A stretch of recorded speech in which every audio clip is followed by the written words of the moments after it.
Yay. And Winter disappeared. And Winter's gone. I'm here. I'm here. Oh, good. Got a text message. She's just teasing us.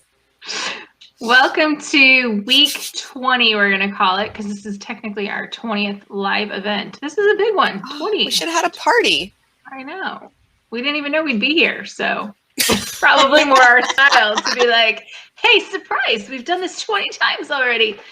My name is Nikki Rome. I've got Rebecca Waite and Winter Navi with me today, and we are talking about taking a creative break.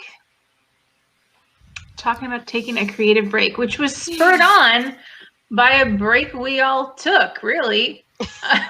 From here, anyway. Notice we took a break from here. We took a long break over the summer. I wrote about taking a break because not only did I take a break from this, took a break from all the things. I just stopped doing everything. And then I came back with a fresh outlook. Did you? I did. My husband's in the background going, but did you? Apparently I'll have a peanut gallery tonight. But yeah, I don't even know, where should we start? I guess, Becca, our break was really started from you because you were taking your road trip across America this summer.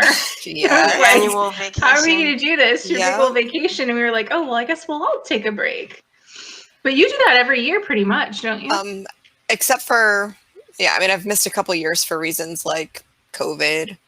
Right. But this year, yes, I try to take 2 to 3 weeks most years to travel around, and we call it our pilgrimage, Trooper and me. And it's a good time for us because we don't have the same normal expectations, and we can have fun. And we see lots of different people, and we move all of our stuff in and out of a lot of houses as we stop to visit people. And then, so it's a different kind of work, I guess, but it's the change of pace. I think it's really important for me, and missing that 1 year was hard. And taking a break from this, I'm going to interrupt. Sure, go ahead. That's what I do.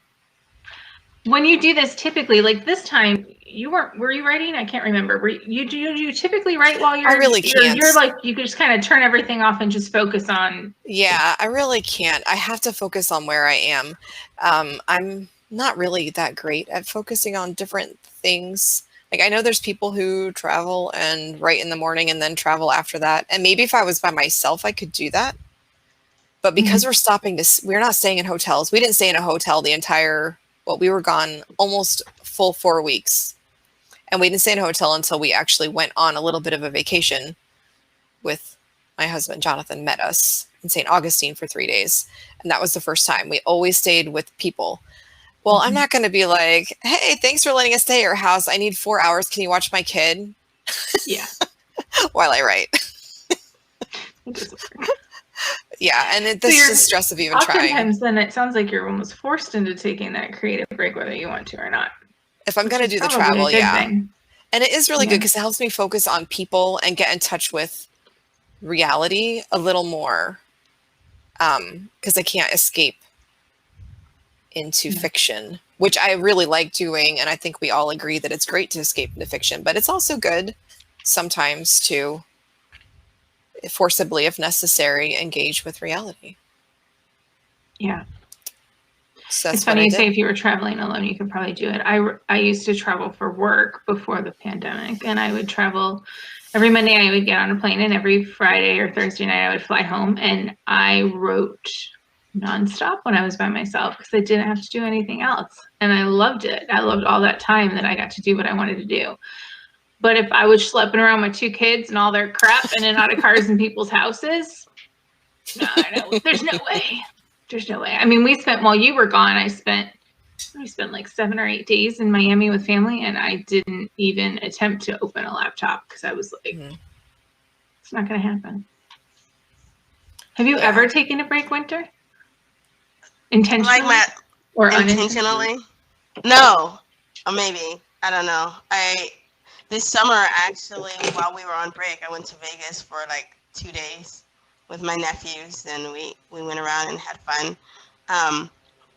I'm technically on a break right now, but like I'm just working all the time building my business, so like, when I'm not working, I'm either resting or I am trying to avoid being car sick and trying to work on the computer at the same time. But when I go visit friends, like my aim is to go visit friends around the area since I'm traveling in an RV. But I feel like I'm in the process of hitting my goal of being traveling writer, because that's kind of what I'm doing. I just haven't figured out how to write while a vehicle is moving just yet, because I kind of want to do it when it's stopped, but when that's the actual job, it's kind of hard to do that. So, but I actually made progress today. I actually sat down at a table in an RV while it was moving and I worked, and then my computer died and I didn't have access to charge it, and it hurt my feelings. But no, my life has been traveling. Like, for the last 8 years, I've been working as a truck driver, traveling. And for me, my break was going home, which is kind of weird. So I would go home for 2 days, try to rest, but normally those 2 days were basically catching up on all the things you couldn't do, washing, doing laundry, hanging out with the kids, seeing people you don't see. And then it was time to go back out, like a day and a half later. It was never really 2 days. It was a day and a half. 34 hours you were home.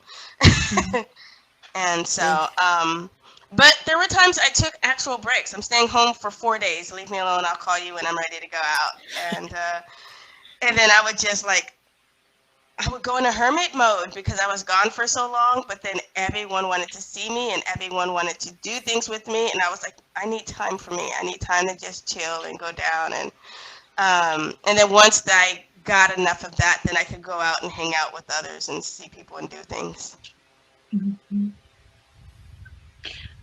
I think the biggest thing for me this summer was, like, I just finished my series. It was the first time that I was not writing or rewriting or editing or something that went along with it. I mean, even the idea of creating just ad copy was enough to make my head explode by that point. And I, and it's funny because I wrote about it on my blog when I was like, I'm coming back. I'm ready. And then it still took me weeks to really come back. And I'm not even back the way that I was before. But it was like trying to figure out, was it just a break that I needed, or was I heading towards burnout? And I think that's the part that was the scariest for me, because I have been doing this for such a short period of time. And I jumped in with 2 feet and I'm like, I am going to release one book every 30 days for 6 months until all these books are out, and I'm going to make it happen. And I did. And I am very proud of myself for accomplishing that. Yeah. But it was insane. And I don't think I realized how insane it was until it was over. And not just over, but over, and I was distanced from it, because it was over for a couple weeks before. I mean, I think I released my last one, was it July 1st or June 1st? I can't remember. And then we took off, or June 1st, then we took off July, right? Did we take off July or August? I don't know. Mostly July. July. Most of July, yeah. So I was already a couple weeks into being done with releasing books, but I was still just so ramped up in it all that it wasn't until I was like, oh no, I'm taking a break from crazy. I'm just going to stop doing everything. I'm not going to stress about doing any of it. And then all of a sudden, other things in my life got better. I stopped screaming at people so much. I stopped stressing out that I couldn't get things done. I was sleeping at night, and these things were happening, and I was like, okay, maybe I wasn't balancing things as well as I thought I was. And I think that's where the forced creative breaks, or intentionally taking the time to stop for, maybe it's a week after you release a book or do a product launch. Maybe it's a week. Maybe you just don't do anything on the weekends. The problem I had is I was doing a little bit every day because I work a day job. So there was no time to I'm not going to do anything for 2 days straight. But putting some type of schedule in place, some type of parameters in place, and treating it like a real job, taking an actual vacation from the creative piece of what you're doing is extremely important. Because I think we've all met creatives that have hit real true burnout, and it's terrifying, especially when it's your full-time gig. Years. It can take years to get over. I can't. And sometimes I work myself into that. Like I have fear of taking breaks because I'm in idea mode. So I want to get it all out. I want to put it someplace. I want to have some kind of form where I could come back to it and work on it later, or just want to get it done. And so like I visited a friend in Florida, and I was working on my book, and she was like, "You want to go to the beach?" Nope, I'm in the mode. I'm writing. I'm good. And come back. She'd come back, and like 2 days later, she's like, "Okay, you need to get up and go somewhere. You've been sitting and working and writing." And but I find I take a different type of break than just not doing things. I either work myself to where it's all out, and then my body just kind of says, "Okay, you're done," and I have to take a break a day or two. But when I get forced to take a break when I don't want to, it's hard for me to get back into the work because I've lost my momentum. And I think that's why I have the fear, because once I know how deep I get into it, so if I can't get it all out and I'm forced, and then like 4 days later I have to come back to it, I'm like, I'm not in the mindset to get back into it because I don't have that drive pushing me anymore right now.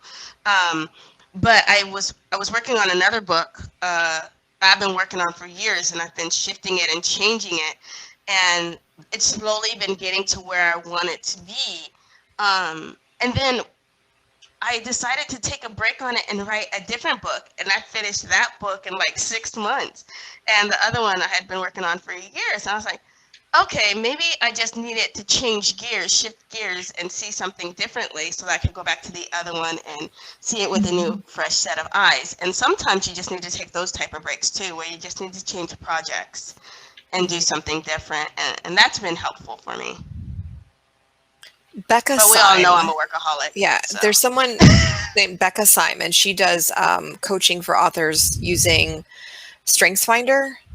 And she has a whole lot of stuff on YouTube. And I think people could apply it to any kind of creative stuff. It wouldn't have to be writing. I mean, it's specifically for writers, but it's really good stuff. And she talks so much about, like, depending on how your brain works, like, you may really need to just do the whole project and then stop. Where another person like me, I set myself 30-minute timers, and I make myself get up and do something after that timer goes off. And then I have to set a timer for whatever I'm doing too, because I'll get stuck in that and then never come back to writing. But if I don't do it, by the time I get to like the first hour, I'm hardly making progress anymore. Like, I'm trying to make myself do it, but I have to get up and move. Like, I'm a get up and move kind of person, apparently.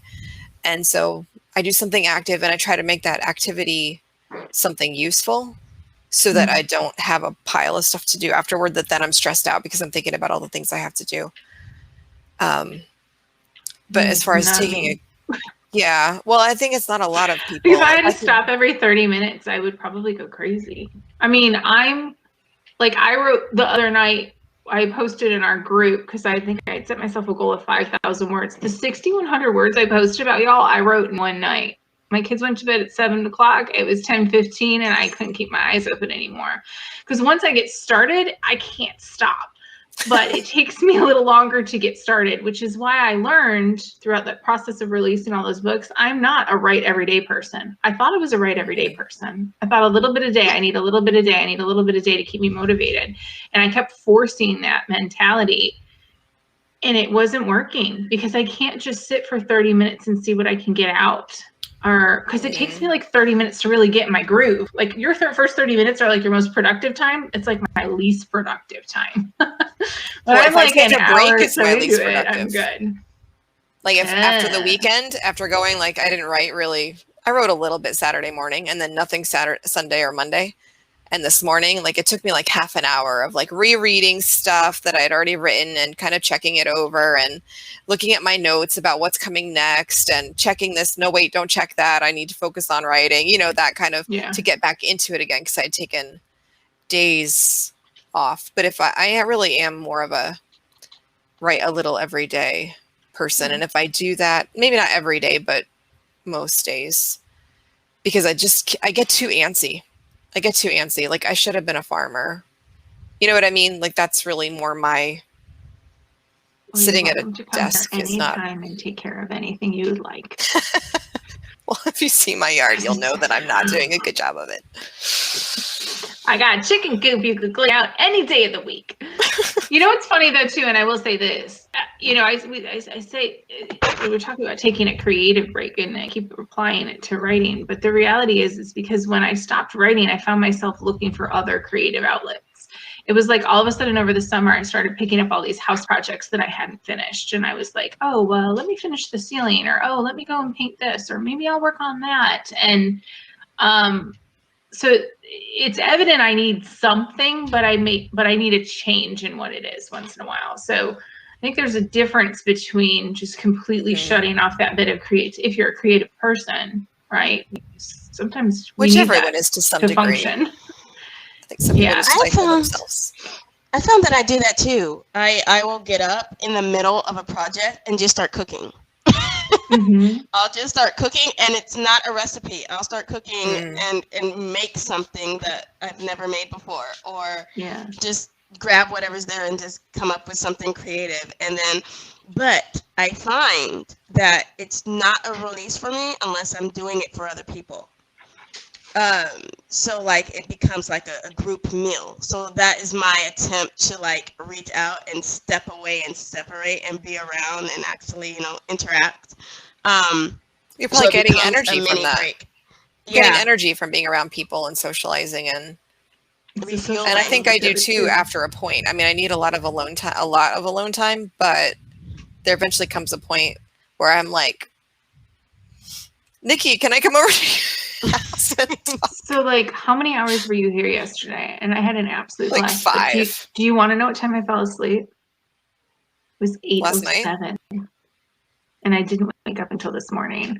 I'm And such I an think the last exhausting words person, I said, Winter. the last words I I'm said to Jose exhausted. was, I said, I had so much fun today with Becca, but I'm so tired. Being social for that many hours, and it was Yeah. just you. Could you imagine if it was somebody who like I had to impress or something? I mean, it was literally like emptying my dishwasher while she's talking to me. It's not like I do anything fancy for Becca when she's there, but just that many hours of social interaction, I was done. I'm like, No, I understand. 8 o'clock, and I I was was like, grumpy when I got crashed home out. because I was like, all right, I've been talking for hours and hours and hours. But that's how my trip though was too. Like when I came back, I had stocked up on so much social interaction because I hadn't been getting social interaction for years. Really. I mean, not a lot, Sure. and then going on this trip where we're always with somebody, always in the car with Trooper at very least, always, I might sometimes take a nap at certain places, like just to get away, but I came back full of so much creative energy because I had I cooked a few times places, and that was the extent of outlet, like creative outlet, but it was all input, which felt a little overwhelming sometimes, but it was also really good because when I came back, like I was able to come back with a new perspective. I had so much more motivation. It only lasted a couple weeks until we all got sick, and that kind of drained it. But I can't imagine what would have happened if I hadn't had all that stockpiled energy before getting sick. I came back from our break and wrote a completely different book that I wasn't even planning on. And it's nothing like anything I've ever written. And I'm like almost 40,000 words into it. And I'm like, this is longer than my typical book. And I'm not even close to finished. And so it was interesting to me that like when I was ready to jump back in, I had all this creative energy, but it wasn't for what I thought I was supposed to be doing. And I think that's what took me so long to get started. And I had this conversation with Winter. I was like, I just don't want, like, I have another book done. I don't want to edit it right now. I don't want to release another book right now because it's book 1 of 3. And that means I have to write the other 2. And I'm kind of not in the mindset to do that right now. I have this other one that I need to get out.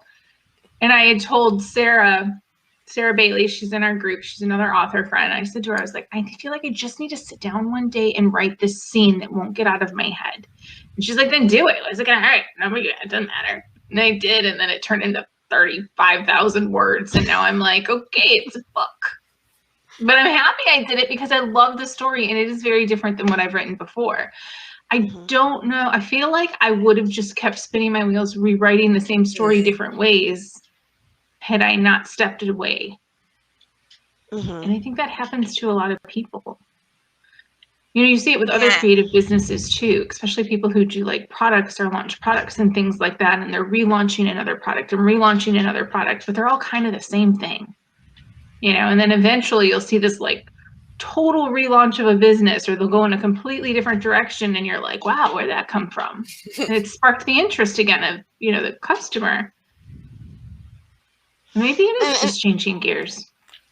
And that's why it is important to step away, because then you get to see the world in a different light from the story you've been working on, or whatever it is you've been doing, whether it's work or parenting or whatever you've been doing. You step away, and then all of a sudden you see something like J.K. Rowling came up with a whole character or group of characters in her book from being at the post office.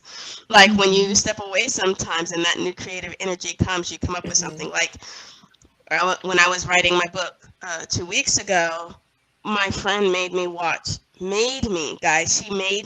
Loki, which, okay, I'm an Avengers fan, but I was in the grip of my writing spree, people. And I was like, no, you can't make me watch a series. If it's a movie, it's fine because it's one night, but if it's a series and I'm hooked, I'm going to have to come back. I don't want that. And so she turned it on while I was writing, and I got hooked. And we watched it in 2 nights, the whole series. But I came up with a new book idea. That's why I started it. It was fantastic. It's one of those one that, like, you know, if you start, you're not going to be able to. I'm like, I can't start. I'm the same way with book series. I can't start reading it right now because I don't have time to read 4 books, or I don't have the time to watch 13 episodes. So I'm just not going to start. Yeah. But I did. I came up with a new idea, and I was like, "Oh, I like this idea. I don't know when I'll ever write it, but it's in the." Well, that's something I've really found, especially after listening to Becca Syme, like the idea of needing input, and how some people need a lot of input and some people don't. And I don't think I need as much as like my husband does, but I realized, like, when I'm starting to feel a little dry, if I sit and watch a movie, or if I don't do anything on the weekend except read and not do anything, but like if I don't output and instead I input by watching TV, that's creative. It can't just be like reality TV. It's got to be like something, you know, creative, and reading and spending time with people that refills that. Like you said, it's not just getting ideas. It's like, it's getting energy from it. It can be ideas too. Different ways of seeing things, different kinds of genres, I think helps too. Like not just the same kind of thing, because it gets to be too routine and then it doesn't feel that creative anymore. Yeah. Well, it makes a difference. I watched Aladdin, the live version 2 nights ago. Yeah. The new.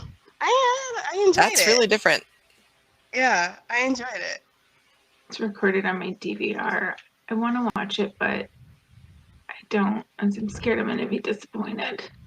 I was not disappointed, I have to say. I enjoyed it. It might have taken a second for me. I was like, okay, where's this going to go? Am I going to like it? This is the first live one that I've watched of Disney, though. I haven't watched any of the others.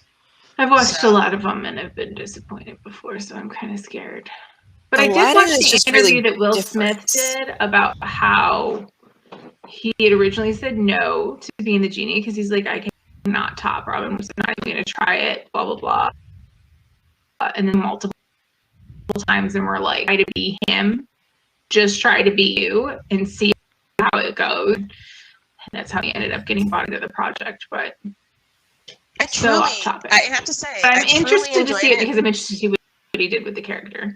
I enjoyed him, and I really enjoyed Raj, the lion. He made me happy. Tiger. The tiger, yeah. Not a lion. Don't Raja, shoot me. Yeah. I enjoyed it. It made me happy. Like I was gonna say. I'm just saying. Go ahead. Are you still talking about Aladdin? I started it at 2:00 in the morning, so it kept me up till 4 a.m. So I at least enjoyed it. She says that like that's hard to do. You never sleep at night. Yeah, but it was the night before traveling. Would it keep me up past 8:07? Really, is the real question.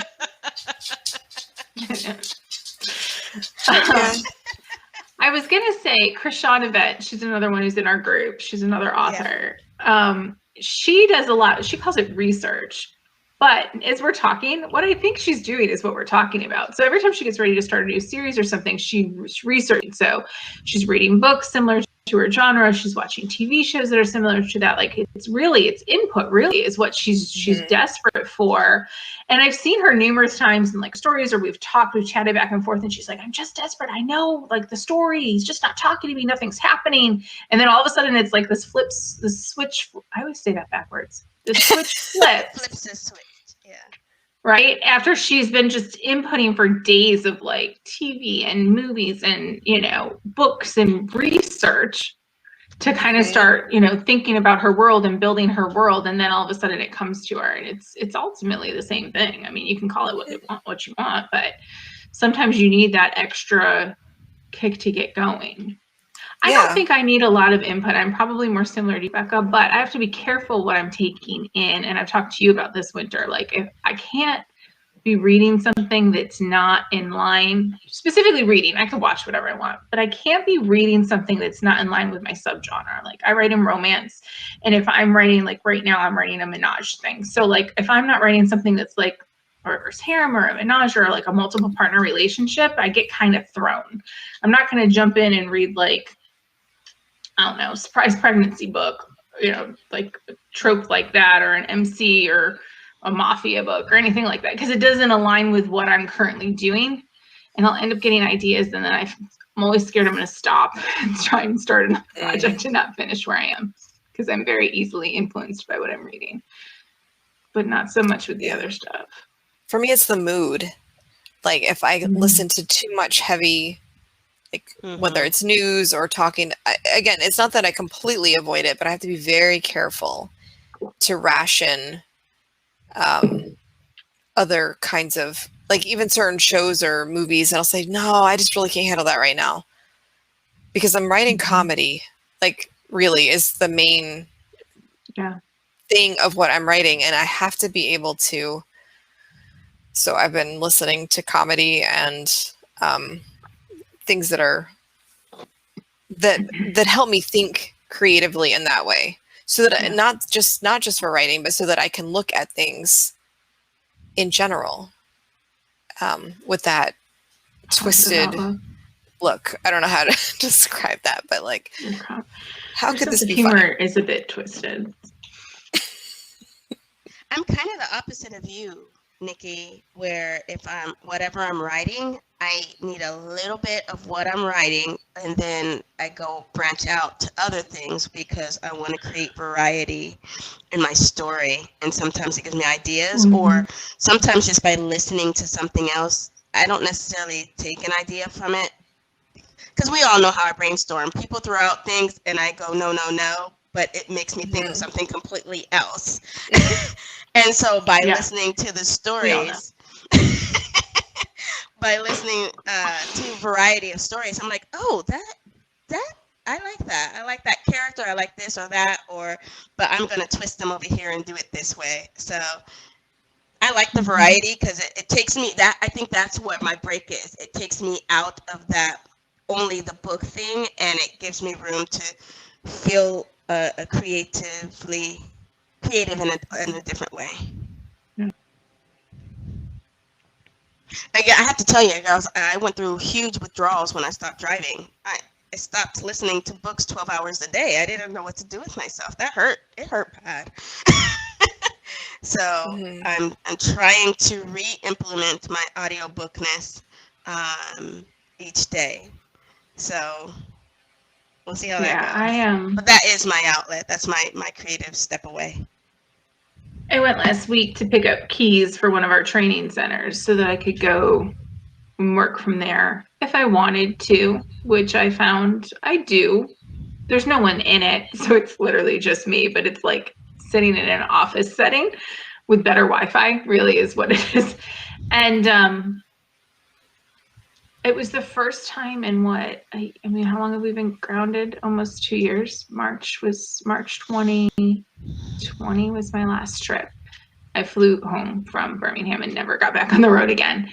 And I got in the car and I had like an hour drive to this training center, and I was like, there's no kids in the car and it's just me. I could listen to an audiobook. Now the audiobooks I listen to aren't really kid friendly, so I'm like, it felt amazing. I'm like, I got an hour into the book on my way there, an hour on the way home, and I got to drive up there tomorrow, so I'm picking up it again. And I missed it. I didn't know how much I missed it, but I can definitely relate, Winter, because I didn't listen near as much as you did. But I mean, I would walk through airports with earbuds in listening to spicy romance books. No one knew what I was listening to, but I got a lot in that way. And not just that. I mean, that was where I would do a lot of learning too. I'm not a nonfiction reader. Surprise, surprise. But I still have a desire to learn things. So podcasts, I was a podcast junkie, or I'll listen to nonfiction books or watch YouTube videos, but just listen to the audio and stuff. And you lose out on all this time that you spend when you leave the house, because I don't leave the house anymore. Ever. Yeah. But it was nice. It was nice being able to pick up a book in that manner. I don't know. And I have a hard time with it because I feel bad because like now I'm not behind the wheel like you're saying. I'm in the passenger seat. So I'm like, I could be writing right now, or I could be listening to an audiobook. You know, and it's like, well, which do I want to do? I should be writing. So finding that balance of doing both and not feeling like I'm depriving either, because if I am, then my creative juices get all confundeled. Mm-hmm. Well, it sounds like for you that you would need to say, okay, I'm going to listen to this audiobook, finish it. And when I'm finished with that, I'm not going to start another one. I'm going to spend however many days working on a book, like doing it in those kind of shifts instead of like my little miniature ones for my little. I've kind of been doing like an hour of audiobook a day, if not more. Like if I have time, if I'm cleaning or cooking or something, I can throw in that audiobook. But yeah, I have to do at least a minimum of an hour a day. And then I feel justified in doing other things. See, I'm more of a, I mean, obviously, if I'm going to continue to travel back and forth for an hour or two once or twice a week, I can listen then. But I'm more of a, let me use it as a reward thing. Like there's a series I wanted to start. I didn't start it until I was done releasing. You know, it's like if I can hit my release date and release this book, then I can read this book, or you know, I could read this series once I'm done releasing my series. I would use that as kind of my motivation to get it done and get it done on time, was because it was something I really wanted to do. I still read other little things, but like it was Sarah Bailey's Dirty series, or not her Dirty series. What was it?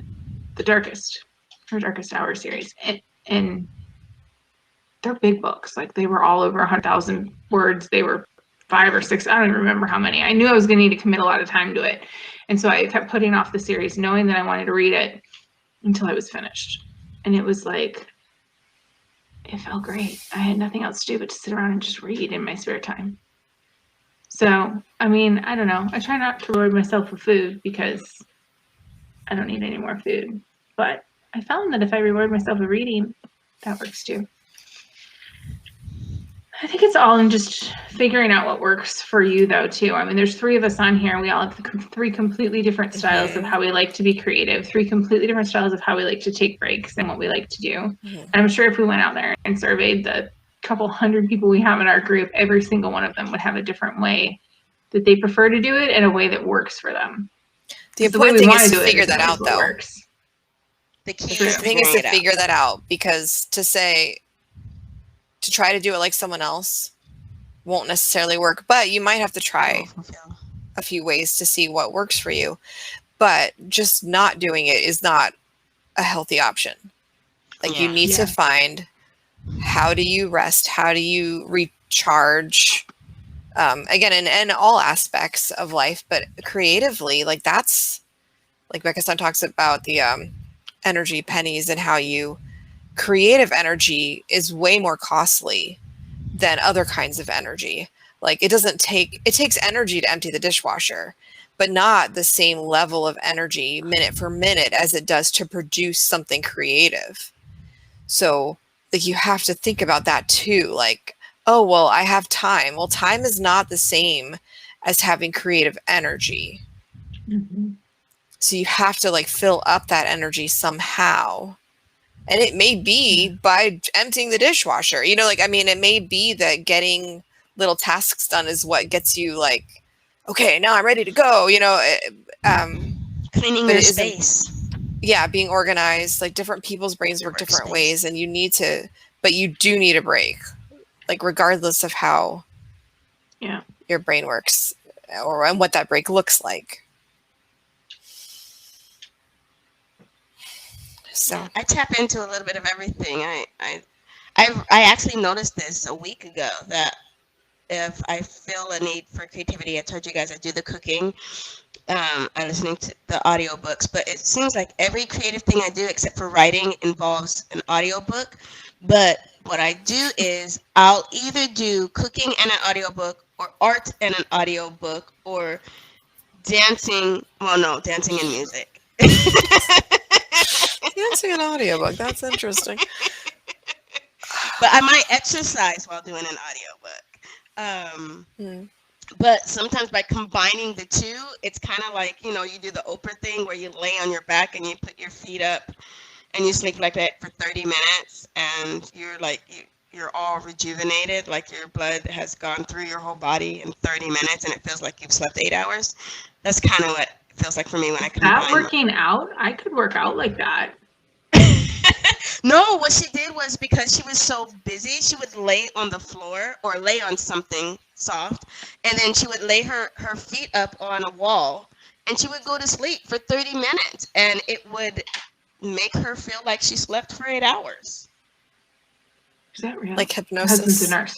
Is that real? Could you lay down and put your feet on a wall, and then 30 minutes you're... I don't think I could sleep like that. Just try Do it. you know what I'm talking about? I didn't even finish. Yes. He's like, yes. It's real. Do it, people. If you're feeling the It's lack not just of an energy, Oprah thing. try it. No. You mentioned that before, and I just like I was like, where would I do that? And now I'm like, actually, now I have a space I could do. Body or something. You And can you do it on the feel opposite like you way of slept your like bed. 8 hours, she said. Put your feet up on the headboard. But then again, I'm an exhausted beast of a man. Interesting. What's he Go saying? talking. I can hear him talking, but not what he's. Yeah, I go. It makes you feel like you've been asleep for like 8 hours. He goes, well, I don't know if I'd go that far, but I'm an exhausted beast of a man. So, but I guess it relieves pressure on joints and all sorts of stuff. So it's really good for you. I'm gonna do All right, now I it. really am gonna have to try it.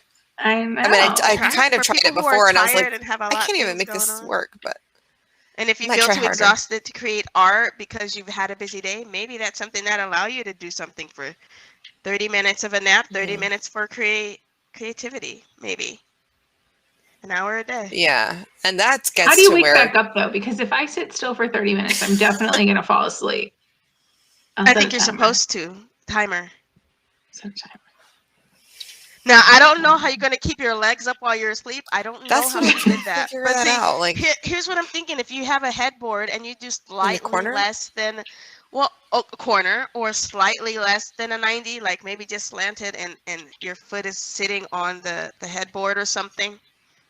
I'm Someone just saying, call give Oprah. it a try. I don't know if I could do 90-degree angle. Honestly, like my legs are not flexible. Like I think I That's would get like stuck like here and be like, okay, that's as far as it goes. I think it's just the idea like around keeping your legs propped up. I'll tell you, every time my husband tells me to go take a nap, he's like, go put your feet up and take a nap, or go prop your legs up and take a nap. There must be something to it. I just never put two and two together. I guess it's supposed to Listen make to the blood Jocko from your. Willink.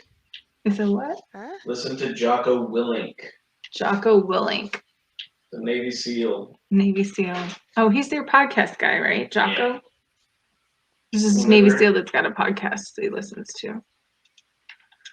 Whenever he had a moment to rest in buds, he would elevate his feet and take micro naps to rest. I don't know what a bud is, but anytime he would have time to rest his Basic feet. underwater demolition school. Do you want? I'll just pass my mic to you.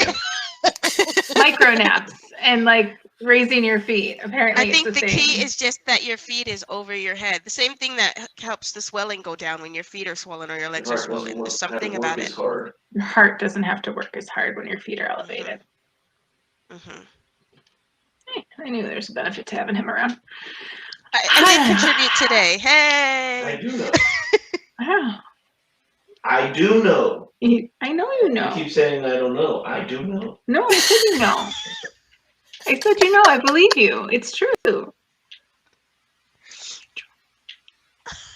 Don't credit Oprah with that shit. She didn't come up with Don't credit Oprah. She didn't come up with it. He's going. All right, that's I enough. said You I can't heard just it from credit Oprah on a call with it. women. Did she credit somebody else? I don't know if she credited someone else. She's Oprah. She doesn't have to do those things. Yes, she does. She probably she did just credit said what someone. she did. She All I know just is says what she did. We don't know where she got it from. She got it from Jocko. It's probably in the show notes at Well, the yeah. end of the show. this was like Well- years upon years no. ago too. Probably. This So is no, she before probably Oprah didn't came even out. invent it herself. I think Oprah's been around longer than Jocko. I'm sure probably one of her coaches along the way or Maybe. somebody just said, "Hey, this is how you get enough rest because you are busy." Hmm. True story. I don't So, know. yeah. It's just taking a break, another way to take a break. I mean, it's really what it comes down to. Like, you're forcing yourself to take 30 minutes to do nothing at the end of the day. I mean, even if you sat still for 30 minutes, you probably would have a pretty good outcome. Well, even if you did it for 15 minutes, you would probably still feel a little bit better. Yeah. So try it and let us know if that works for any of you out there. Yeah, we should next time we talk. We should compare notes. See what happens. I would do it as a trucker, not like that because there's not a whole lot of room to put your feet up, but I would try and put my legs up somewhere and then take a 15-minute break because as a trucker, you're supposed to take a 15-minute break because anything after 15 minutes puts you're in the risk of going into deep sleep, and so then it's harder to actually wake up. But 15 minutes is supposed to be just the right enough time to catch your breath, wake up a little bit, get that rest that you're looking for, and go. But if you sleep past that, then you actually become more sleepy. I would be a Depending on the terrible truck person. driver. Same. Be like, I need an hour. I Maybe would an hour and too. a I would half. go on the bunk and do an hour sometimes. And I every would now and then so I'd be get like, fired. "Oh, 2 hours. Oops." Well, you manage your own time. So Well, unless you have a deadline work to it be out. somewhere at a certain time, or well, there's always Yeah. a You could be deadline, like, but I'm sorry I'm 3 hours late. I had to take 3 naps.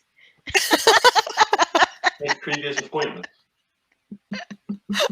you get out the truck and run around it 3 oh, times. you to really get needed back this in and cheese. go. I'm All sorry. better.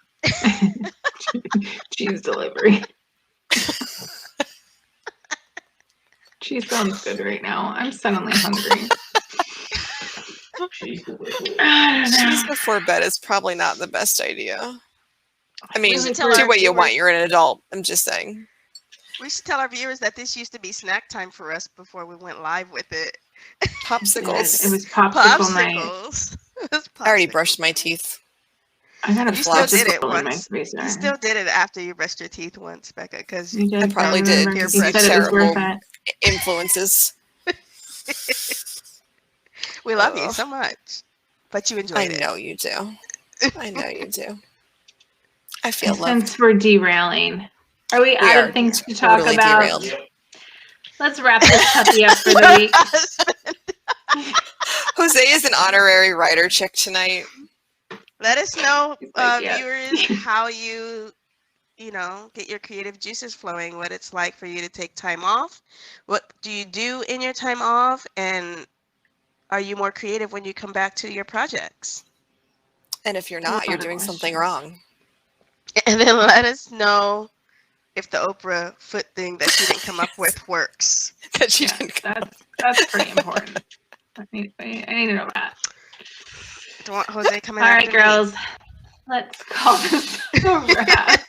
Good night. Sleep We well. may or may not be back in 2 weeks, Couple of Hopefully. weeks. couple weeks. Keep your eye out for an event. We'll be We're just back when gonna- we feel like it. Kind of where we're at. Yep, we'll go with that. All right, girls. That was Well- great. Bye. Good night. Good night. I can't find the right spot in my camera. I'm on my phone. We see you. Bye.